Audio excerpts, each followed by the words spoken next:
This next story came from one of my subscribers, a woman who says that when she was a little girl, she had an imaginary friend. But unlike most kids, hers wasn't imaginary at all. When she was around 8, she used to talk and play with a girl. Long blonde hair, tied in a fancy ponytail. Brown eyes, pale face, always smiling. Always wearing an old-fashioned dress with faint burn stains across the fabric. To her, this ghost girl felt real. She would giggle softly, her laughter echoing like it came from somewhere far away.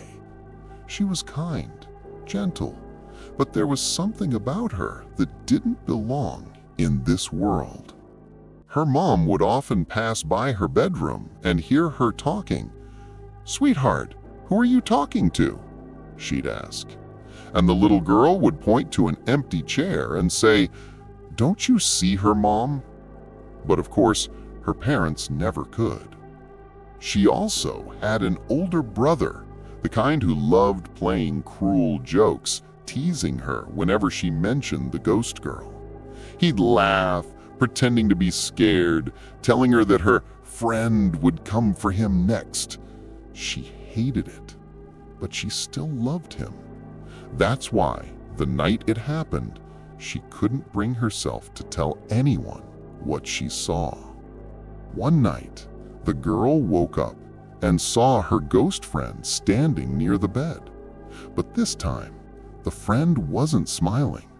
She looked sad. She looked done. The ghost girl tilted her head, smiled faintly, and then slowly faded away right before her eyes. And that's when the child realized she hadn't been talking to an imaginary friend. She'd been keeping a ghost company. From that night on, she never saw her again. But strange things still happened. Soft giggles in the hallway, small fingerprints on her mirror, the feeling of someone sitting on the bed when she was alone. When she told her dad about it years later, he didn't laugh.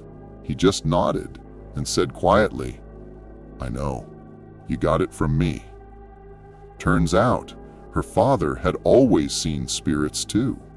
And the ghost girl, maybe she wasn't just visiting. Maybe she was protecting her. Thank you so much to the subscriber who sent me this story. It's always amazing and sometimes chilling to read what you've lived through. If you've ever seen something you couldn't explain, or felt like someone was there when nobody was, tell me your story in the comments. Maybe yours will be the next one I tell.